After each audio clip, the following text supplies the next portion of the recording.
Hey guys, how you doing? It's Digital Lifestyle here. Right, central banks digital currency. 9 out of 10 central banks are exploring digital currency, with more than 50% of the banks now running concrete experiments or developing CBDCs. Financial stability has come to the top of the list of priorities for central banks and regulators, triggered by the pandemic and fueled by the recent turn of geographical events, in addition to mainstream acceptance of cryptocurrencies as an alternative from a form of payment, has paved the way for CBDC experimentations across most of the geographies. That's how you say it? Geographies. That's it. Types of CBDs. A CBDC is a digital currency issued by a central bank and dominated in the nation's fiat currency. CBDs is not just a digital currency but represents digital liability of the central banks. Broadly speaking, there are two types of CBDCs under exploration: retail CBDCs and wholesale CBDCs. And you know my views on the retail ones. I do not like them. I think they are going to be ones that may well be the catalyst to the one world system where everybody's tracked and all that kind of stuff. Blah blah blah. I think the wholesale ones for central banks, they can do what they want with them. That's their business. Yeah, but I'm not in favour of of the ones for retail at all. I'm not. Banks in particular, and not only that, right? If you think about the implications of that, they have two separate systems, so they can do whatever they want when they're on the central on their central bank digital currency, carry on the same system that's been going on for decades, whereby print more. Do you know what I mean? There is no. Where is accountability? How do we know what they're going to do with these CBDCs on their end? Are they going to be funding more wars? Are they going to be doing all the horrible things that they've been doing for decades? And then, but at the same time, have more control over the general populace. People need to think about that in when they think about the central bank CBDCs for the retail customer. This is a problem. You know, where is the accountability in all of that? How do we know? As it stands at the moment, the blockchain is quite transparent. People can tell where money is coming from, not necessarily who it's coming from, but they can track it back. They can do all those things, wonderful things like tracking, etc., etc. If we go on to their one, to central bank digital currencies, are we going to have a purview into how what they're doing with their money? Are we going to be able to say, no, you can't do that? Are we look at the DAOs and all that kind of stuff, where people can vote and say no to stuff, like Luna, for instance, people can vote for things to be done. They're not going to allow us to do that because they know that we will say no to wars. We will say no to a lot of the shit that they do. So, hey, anyway, let me carry on. CBDCs, according to, all right, banks are particularly interested in retail CBDCs. You see, retail, in particular, according to 21 BIS Central Bank Survey on CBDCs and digital tokens. Almost 1/5 of central banks are developing and testing retail CBDCs, which is twice the share of central banks building or piloting a wholesale CBDC. Retail CBDCs are intended for the public consumer as a new means of account and payment. Retail CBDCs typically involve low volume, high volume transactions between citizens and businesses. Retail CBDCs can eliminate intermediaries and streamline transactions, and therefore reduce cost and settlement delays.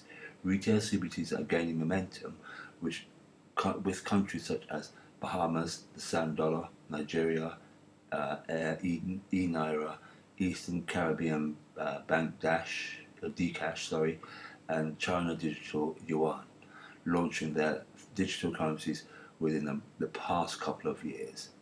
So they've done all their shit. They've done all that. I'm not gonna read any more of this. I'm gonna put this out there for you guys to go and read at your leisure. But you understand where I'm coming from in this. I'm not feeling this one little bit, and this is going to be all over the place, this news today.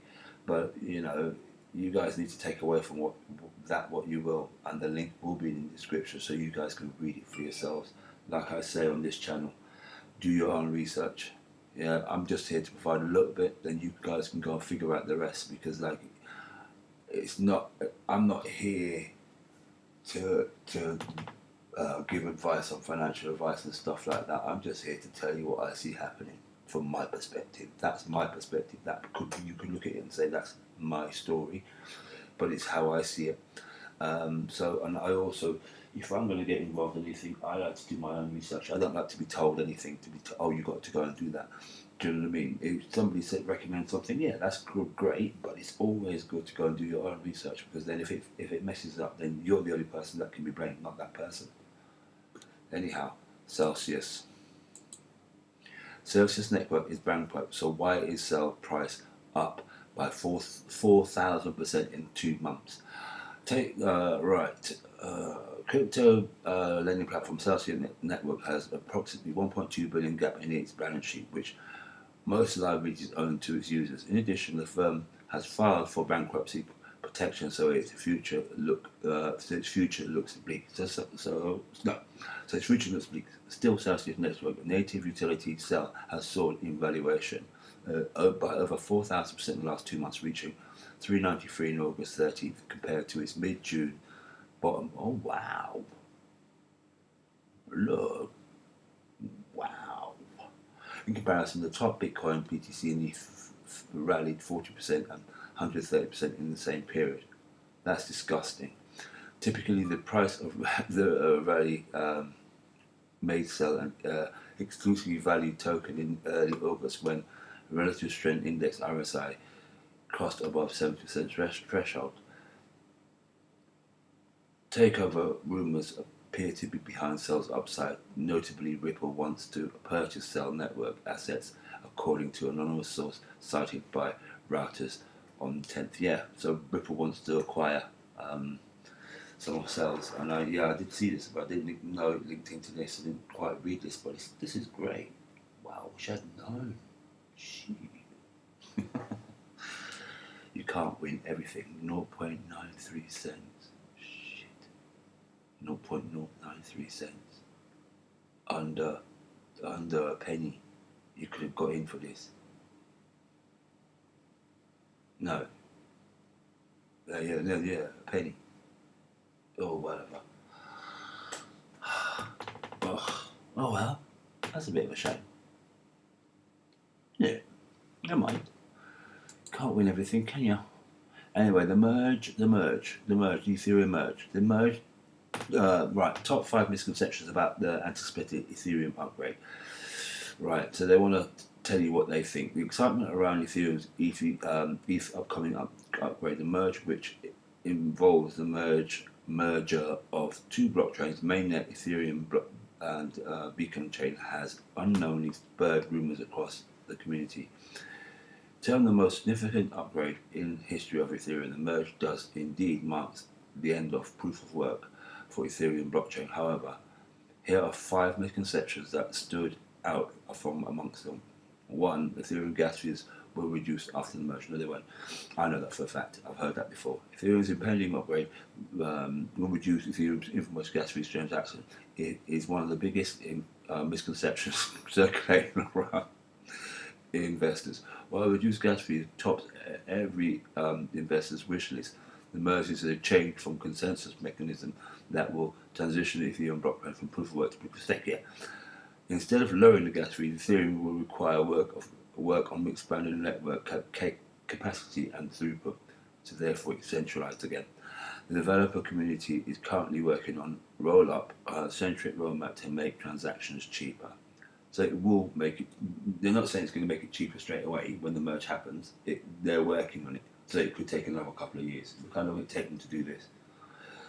Misconception number 2: Ethereum transactions will be fast after merge. It's safe to assume that transactions will not be noticeably faster. However, there is some truth to this rumor, as Beacon Chain allows validators to push a block of every 12 seconds, which on the mainnet is roughly 13.3 seconds.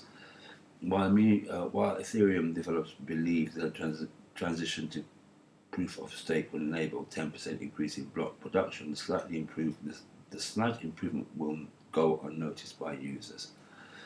Misconception number 3, the merge will result in downtime of the Ethereum blockchain. Contrasting misconceptions that envision positive outcomes for Ethereum from the merge, a popular rumor suggests that the planned upgrade will momentarily take down the Ethereum blockchain. Developers anticipate no downtime as block transitions from being built using proof of work to being built using proof of stake. Misconception number 4, investors will be able to withdraw stake ETH. I heard that's not likely to be true, but let me just read it. Staked ETH, cryptocurrency backed by one-to-one, currently lies locked on the Beacon blockchain, while users would love to be able to withdraw their staked ETH holdings. On the developer community has confirmed that the upgrade does not facilitate this change. I heard that before, I did say that, and I have not read this. Validators will not be able to withdraw ETH till the Shanghai upgrade. I'm not sure about this, but while if it remains blocked from investors until withdrawals are resumed following the Shanghai upgrade, validators will have immediate access to the fee, rewards, and maximal extractable value earned during block proposals from the execution of the Ethereum mainnet. As the fee composition will not be newly issued tokens, it will be available to validators immediately. I don't get this. Sharing his take on Ethereum's untapped potential, Polygon co-founder, I'm not going to say his name, told Cointelegraph that AKEVM rollups, a new scaling solution for Ethereum, will allow the smart contract protocol to outpace Visa in terms of transactions throughput. That's all good, right? Like any of my these videos, I will leave a link in the description for you guys to go read at your leisure. Right, Indian authorities they freeze more crypto funds over money laundering allegations. The Indian Dictatorate of Enforcement froze 46 million in the account of VAULD's Indian branch until the exchange can account for criminal proceeds in transferred out of the country. Right, I'm not going to read this. You guys can go and have a look at this. But they're frozen 46 million of VAULD, that's it, VAULD's Indian branch. I thought VAULD was decentralized. No, anyway, clearly not. Right, I want to play this video.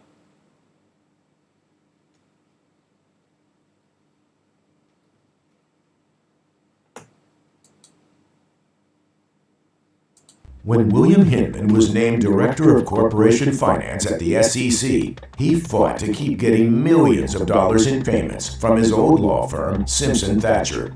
But Hinman was warned by the ethics office it would be a crime to do anything that would affect Simpson Thacher. No meetings, no phone calls, or he'd be breaking criminal law. But Hinman ignored the legal warnings. He met with Simpson Thacher again and again. He met repeatedly with head of its DC office before and after he delivered a market-moving speech declaring the digital assets Bitcoin and Ether as not securities. When Simpson Thacher joined the Enterprise Ethereum Alliance, a group with the sole mission to promote Ethereum, then Hinman connected with Chris Lin, a partner in the Simpson Thacher's China office, who had IPO business before Hinman's division for a Chinese client that makes and sells Bitcoin and Ether mining equipment. Lin asked to meet with Hinman to, quote, report what is going on in China. Hinman said yes. Did Hinman commit a crime? It's time for an investigation. Only Congress has oversight on the SEC. Demand your lawmakers support an investigation. Connect to Congress today. I wanted to play you guys that because if you're in America You guys have the opportunity to connect to your Congress through crypto law. You can see the information up there. He's the only one that's on Twitter with that handle, cryptolaw.us or whatever it is, and sign the petition to get more action taken, because the USA is being held back by one particular department, and that's the SEC. And what they did was they manipulated the how the whole Ethereum and Bitcoin were actually given clarity as opposed to XRP. XRP should have been given as much clarity as Bitcoin and Ethereum. However, taking back from that, people could see that as a negative, but in a way it's a positive, because it's kept the price of XRP very, very low. XRP is going to be the only cryptocurrency with real regulatory clarity when this whole thing is done. And what I said earlier on, it kept the price low. It gives you, if you choose to get involved in not financial advice, nothing I say or do is financial advice, the opportunity to buy at the very, very low prices. So take from that what you will. I'm done. I've finished right now. Have a good day. Enjoy the sun wherever you are. If you're in the sun, whatever. Just be nice. Anyway, take care of yourself. Don't get scammed. Get regulated, and please don't trust those people that keep popping up on the news and chatting about what they're doing in terms of what they're doing, making money and stuff like that. Get with the regulated programs. Don't trust all of that HBAR, XDC, XLM, or all the ones that you need to be looking at if you are going to get involved. They have real use case. Think about when the dot-com bubble burst, the companies that were in it and then the companies that were left behind. The ones that had utility, the ones that were useful, came forward. And all of those companies got sued, by the way. Every single one of them. So think on that. Take care.